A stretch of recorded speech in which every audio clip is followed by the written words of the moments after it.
Yeah, so this is Everyday Objects That Have Become Obsolete by Recollection Road.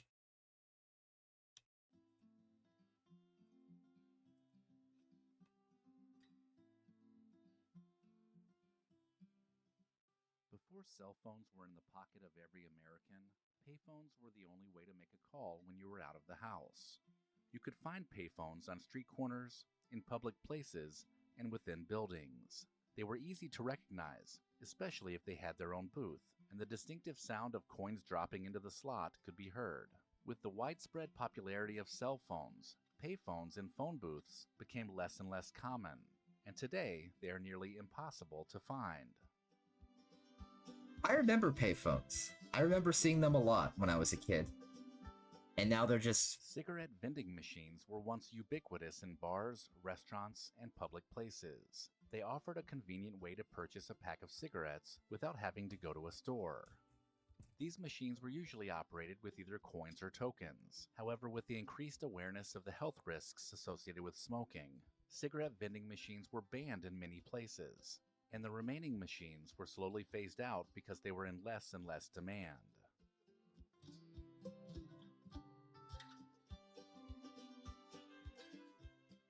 TV Guide was a weekly publication that provided a comprehensive list of all the TV shows that were airing that week. It was an essential tool for anyone who wanted to keep up with their favorite shows. I remember this one too. The TV Guide was typically delivered to your home or could be purchased at a newsstand. However, with the rise of cable and satellite TV, the number of channels increased dramatically, and it became impossible to fit all the listings in a printed guide. As a result, the TV Guide transitioned to digital platforms, and the printed version became obsolete. That classic joke. Thousands of channels, but nothing to watch. Jukeboxes were a staple of American diners, bars, and dance halls. They were a source of entertainment, and people could choose their favorite songs to play. Jukeboxes were typically large and colorful, with bright lights and a variety of music options. But with the rise of digital music and streaming services, jukeboxes became less popular, and today it's pretty rare to find one. I actually went to an antique store with my mom a couple months ago. They had this huge warehouse full of so many cool things. And we actually saw like a really old jukebox. Like it didn't look like this one, but it was an old one with like those colored neon tubes. It had a very shiny finish to it. I think parts of it were hardwood if I remember correctly. They also had a very old crane game in there that you could actually buy if you wanted it. It was a very interesting find.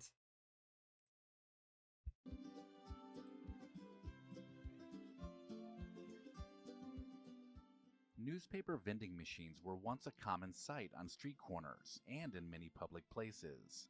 They were a convenient way to get your newspaper if you didn't already have one delivered to your door. These machines were stocked up in the morning with the news of the day, and if you waited too late, they might have all been gone. Newspapers and the industry in general have taken a big hit with the emergence of the internet, with many publications moving toward digital subscriptions. Newspaper vending machines have become much less common, and so today they are difficult to find, and often completely abandoned. Yeah, I remember those too. They're a lot more common in movies than real life nowadays. Phone books were thick directories that contained the Oh, names and phone numbers of people and businesses in a particular area. They were a staple of every household and were typically delivered to your home. Phone books were organized by white pages, which were for residential, and yellow pages, which were for commercial, and they were a valuable resource for finding a phone number. These directories have now been replaced by internet search engines, and the printed version has become a thing of the past. it's so funny to me watching like younger streamers and YouTubers who grew up in the digital age and oh no, oh no, oh that's very unfortunate. Whoops. But I've listened to a lot of streamers who grew up in the digital age, and they're like, oh man, how did people call each other before like cell phones and stuff? How did you get each other's number? How did you keep track of who everyone was? And it's always hilarious when someone is like, "Have you ever heard of the phone book?" See, there was this mystical artifact that you open up and it would show you the listing of every number of every person and business in a city. Yeah, it was just there. People could just like find these things and call whomever they needed to call. Yeah, it really is. Like, it doesn't sound like it makes a lot of sense, but that's how they did it back then.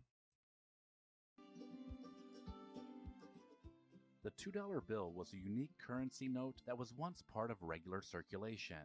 It featured Thomas Jefferson on the front and the signing of the Declaration of Independence on the back. $2 bills were typically used as change and were considered rare because they were not often seen. These were fun bills to receive in a birthday card, and kids would often collect them. But the demand for physical cash has decreased dramatically, and the production of the $2 bills decreased, making them even more of a collector's item. I have some of these actually. Vending machines were a convenient way to purchase snacks and drinks on the go. They could be found in a variety of locations, including schools, hospitals, and other public places. Vending machines were typically operated with coins, and later bills, and they offered a variety of things to choose from, including candy, chips, and beverages. Today, there are fast food restaurants everywhere you turn, so vending machines are seen as a last resort. They are now found in fewer locations, but still remain in areas where people need a quick snack, like airports and train stations. Yeah, vending machines are cool. Typewriters were once the primary tool for producing written documents. They were found in just about every office, and were also used for personal correspondence, so many people had them at home too. Typewriters were operated by pressing keys, which caused a mechanical arm to strike a ribbon and leave an impression on paper. They were reliable and durable, but had limitations in terms of formatting and correcting mistakes. So computers and word processing software made typewriters unnecessary, and today they are typically only used by enthusiasts. Yeah, typewriters are something, man. That's another thing too, where like you ask people, like younger people who are like, "Oh man, how did you keep track of all the stuff you had to type up and blah blah blah? How did you send messages to people before email?" And it's like, yeah, we had to type everything by hand on paper, and you had to sort through leaflets and leaflets of paper, through folders, through documents. It all had to be written down and marked and sorted and filed and all that.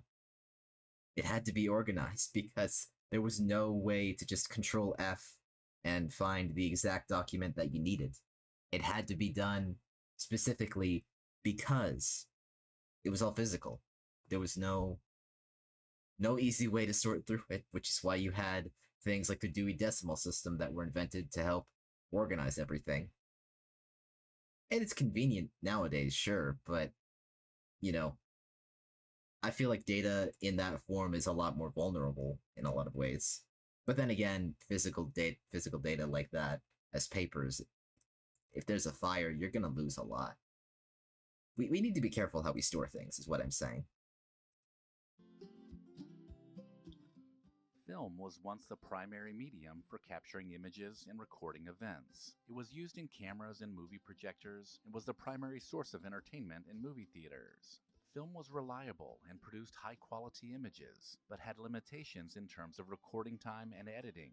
With the introduction of digital cameras and editing software, film became less common, and today it is typically used only by die-hard photographers who love the look and process of developing film. So, here's a fun fact. I believe it was Kodak who could have had the first patent on, I think, a cell phone? Hold on. I want to be sure of that. Okay, it wasn't a cell phone. It was a very early digital camera. Yeah. Like Kodak was basically, the leader in the field of film-based photography. And they had the opportunity to, they could have utilized the early and blooming digital film business, which, as we know today, is incredibly lucrative and would go on to dominate the entire field. But at the time, they didn't want to feel like they were challenging their own, monopoly over film, more or less. Yeah, Kodak was like the film company, the camera company. Yeah, in the 20th century, they were basically the premier photo company. They were selling cameras, film, processing services, all that, which is how you got the phrase, that's a Kodak moment. But then, by the 2000s, the digital revolution had come, and their share of the market just shrank and shrank until it was nothing. And Kodak could have early on developed a digital camera and were given the opportunity to do so, but they feared eating into their own market. They feared, change in the field and what sort of instability that would lead to, and felt that their business model was more effective because it was stable and reliable, and they didn't really have a vision and didn't feel that it would go beyond what film-based photography was capable of. And as we know today, that was a failed prediction on their part. Very unfortunate, but there's definitely a lot of appeal with film-based photography, so absolutely I get why people still stick with it. Fax machines were once the fastest way to send and receive documents over long distances. They were another feature of just about every office. Fax machines used a telephone line to transmit documents between two machines, but they had limitations in terms of resolution and image quality. With email and digital document sharing, fax machines have become much less common, so the ones that are still around are collecting more and more dust. The Rolodex was once an essential organizational tool for desks across the country. It was used to keep track. My mom had one of these when I was a kid. I used to like mess with it when I was using her computer. I like flipping through the cards. It was very, very stimulating. Of names, phone numbers, and addresses for business and personal contacts. The Rolodex consisted of a series of cards that were organized alphabetically and could be flipped through easily. But once again, computers and now cell phones have pretty much made the Rolodex completely obsolete. Yeah, it's a card-based system where you have all your contacts and everything on these cards, and they're arranged alphabetically, and you just turn this little knob on the side here, and it flips through them until you get to the ones you need. Isn't that cool? Carbon paper was once a necessary tool for making copies of documents, and credit card imprinters were used to make a physical imprint of a credit card for payment. Carbon paper was placed between two sheets of paper, and then pressure was applied to create a copy of the original. This made paying with a credit card much more time-consuming, so the introduction of a digital payment system was welcomed, making the manual credit card imprinters disappear. Oh, that's what carbon paper's used for. I've heard of it, but I never knew that's how they used it. Huh. Neat. All of these objects were once part of our daily lives, but they have seemed to disappear completely. Which of these objects do you miss the most? Let me know in the comments if I missed anything, and maybe even consider supporting the channel over on Patreon. Ooh, disc-bound. That's interesting too.